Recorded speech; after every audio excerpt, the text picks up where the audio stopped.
Hello, I'm trying something today. What's up, everybody? I hope you're doing well. Today, I thought we would dive into the land of designing your office from scratch. This video is for those of you who are like total interior design newbies. I got you. I got some tips and hacks to do it on a budget as well. So let's dive into it. Most weeks I release an extended cut version of all of my episodes as a podcast format. And I'm going to tell you this week, I know that I'm going to be cutting a lot of that stuff out of the podcast version to make this short and snappy version. So if you watch this video and you want a little bit more support getting things going with your office design, maybe check out the extended cut version because it might have your question answered. So I've linked to that below if you're interested. Is it just me and my wishful thinking?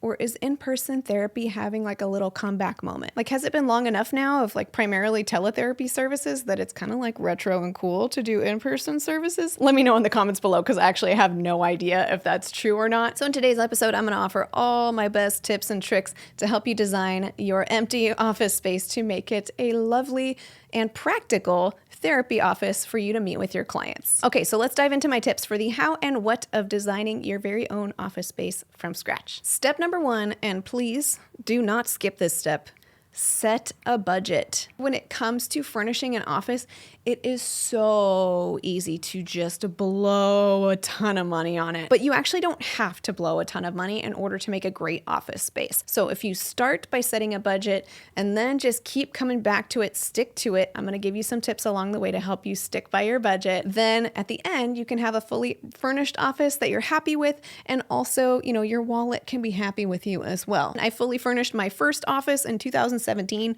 for $1,200. And that felt a little bit like a tight budget, I won't lie, but I definitely did it. And I felt like my office was full, like it didn't feel like it was missing stuff in it. If you're on a tight budget, I would say probably $1,000 as like a lower end minimum budget to completely from scratch furnish and decorate, design the entire office. If you want to, you can slide your budget upwards accordingly. But no matter what your budget is, I'm telling you, set a budget from the beginning. Okay, the next tip that I have is to pick a design style. This is something that I wish people talked more about in the content that I find about designing your therapy office. If your furniture looks like each piece comes from like a completely different design style, it starts to look a little bit cheap, a little bit kitschy, a little bit cluttered and haphazard. So I would start by just scrolling through a website that goes over the most popular design styles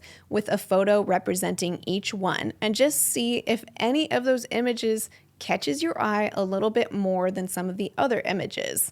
If you want some help with this, I found a website that I thought was simple and easy to use that I'll link to below where it goes over 20 common design styles with a photo for each. If you scroll through and there's one or two photos that really stands out to you, just let that be your design style. And then once you find the design style that catches your eye the most for your therapy office design, then you can do a Google search and type in something like essentials of blank interior design. They start to kind of give you a little formula for how to do the modern design style that you liked from that picture that you checked out on that website. You can even kind of copy somebody else's style. Like if you liked one of those photos from earlier, you can look and see what's the primary upholstery color? What kind of wood stain do they use? What kind of textures do I see in this picture? And just, if you like it, just write it down, copy it. Okay, this next step is very important.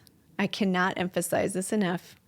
And that is to take measurements of your office.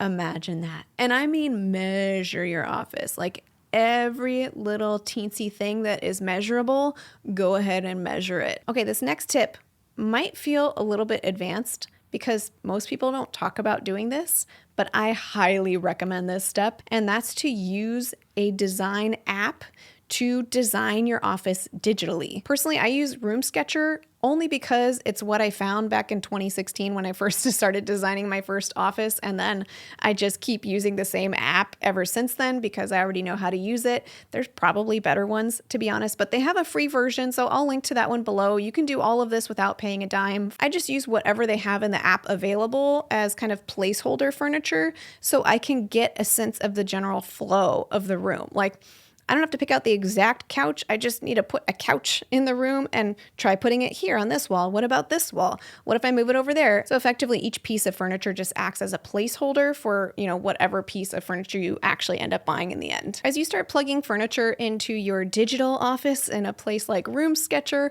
think about your specific clients. Because what's going to work for me working with adult individual clients in therapy is going to look totally different than what you might need if you did play therapy with kids, for example. So mentally walk through a therapy session and think of what sorts of things you tend to use, how you use them, and make sure you're incorporating those things into your design. You can take it all the way down to things like, is it common for you to want to reach out for a handout or pull out a questionnaire on a clipboard for a client to fill out in the middle of session? Whatever kind of unique, specific therapy work you do, think of what variables you need to include in your office design. And as you're doing that, here are some elements of designing a therapy office to keep in mind. The first thing to consider, kind of basic design rule, is traffic flow. Is it easy to get in and out? Is it easy for your clients to access the seating? If things flow smoothly and it's obvious where the client chair is versus the therapist chair, what route to take to get in and out, and also if the clients can visualize where the door is, that can also help them feel a lot safer in your space. And something to consider when it comes to your client seating is if you can have it pushed all the way against the wall, that offers a sense of support and safety. And it's also helpful for your client seating to give your clients an option for how close they end up sitting next to you. If it's a couch, then they can either come closer or further away, or if it's some sort of chair, is it something that is easily movable, or there may be two chair choices so they can either sit closer or further away, for example. I'd also consider having some sort of surface for your client to be able to set their things down, even if they don't have actual things that they need to sit down. It kind of offers a psychological sense of like, you are welcome here. At the very least, you need a spot to put your tissue box. And I also like to put a little desk clock there for me to be able to keep track of time. Okay, let's talk about lighting. If your office is exclusively lit from overhead lights, whether they're fluorescent lights or not, then it's going to be a strain on the eyes. If you can have more lighting that falls at eye level or just like an array of different heights, maybe you do have the overhead light, but you also have a desk lamp and maybe a floor lamp, then that's going to balance out the lighting in the room. And it also makes it just feel a lot more comfortable. The next thing that I think every office should include in some capacity is textiles. Textiles help elevate a space from like sterile and overly clean to like soft, cozy, and homey. Textiles are basically anything that's like soft, plushy, fabric-y that you can add to a space. So that could be curtains, pillows, blankets, rugs, even wall hangings. I mean, I have a textile wall hanging in my office myself. All of that helps the space feel more cozy. It also really helps with soundproofing your office. So win-win in my opinion. Another design element to include is wall decor. Even if you're just getting some frames that match your design style and you're getting some free printables that you get printed out at like a Kinko's or something, there are a lot of ways to put things on your walls that don't break the bank. Also, when it comes to whether you should post your credentials on the wall or not, I personally think that if you have the option to put your credentials on the wall, it is a good idea. There's even like research somewhere citing that people feel more comfortable the more credentials a professional has on their wall, which, I mean, that's just how psychology works. So since you have the credentials and you are legitimate, you can put them on your wall to help your clients feel more comfortable. And the last little bit of design element that I suggest you at least consider including in your office is plants. Even if you just have one super easy care plant, it makes a difference. It literally brings life into a room. And of course, having natural light really helps with keeping your plants alive. But even if you have a low light or no light room situation, you can go with a plant like a snake plant or a pothos, both of which I have in my office. And a lot of times those plants can stay alive for quite a while just from the artificial light that you have in your office. With all of these design elements in mind, you just go ahead and plug all of them into RoomSketcher. If you are using an app like RoomSketcher, they have this feature where you can set up a little digital camera inside your room and take photos of the room so that you don't just get the bird's eye view of the room, but you can actually feel like you're standing or sitting in your digital office with your furniture all set up. And I will just take those photos from lots of different angles, save screenshots of them, and then rearrange the furniture, take photos from that perspective.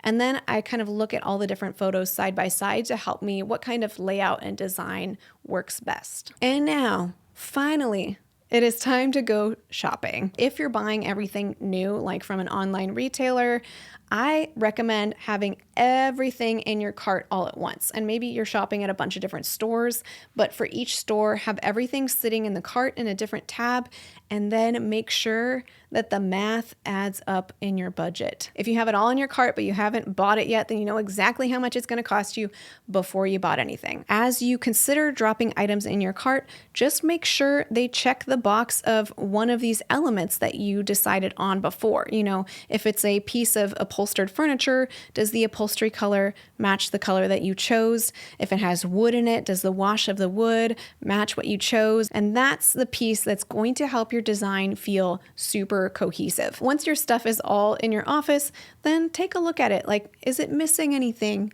Could it do with, like, I don't know, a little knick-knack? You know, a well-placed knick-knack or two can make all the difference and make it a little bit more personalized. And my last tip, but maybe the most important tip out of all of the tips, is it? I don't know. You tell me. It feels so important to make sure that you avoid clutter, like at all costs. So here's my tip for you. If you are prone to clutter, just have a designated clutter spot. If you're about to see a therapy client in 5 minutes and you got clutter going on everywhere, put everything in that drawer, put it in a box, put it in a cabinet, have a spot that has empty space in it so that in a pinch, you can put your clutter in there and your client doesn't have to see it. Whew. Well, I covered like so much stuff in this episode. I can't even believe it. Now, if you feel totally overwhelmed by this whole thing, find a friend. If you have a therapist friend who has an office that you like, say like, can I like significantly be inspired by your design style? Please help me. How did you do this? It can get overwhelming. It's a whole skill set that they don't teach us in school, but I think it is important to have our offices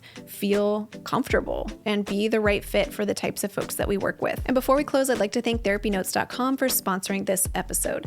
Therapy Notes helps with all of your practice management needs, from scheduling to notes to billing. They have a HIPAA-secure telehealth platform for all users and so much more.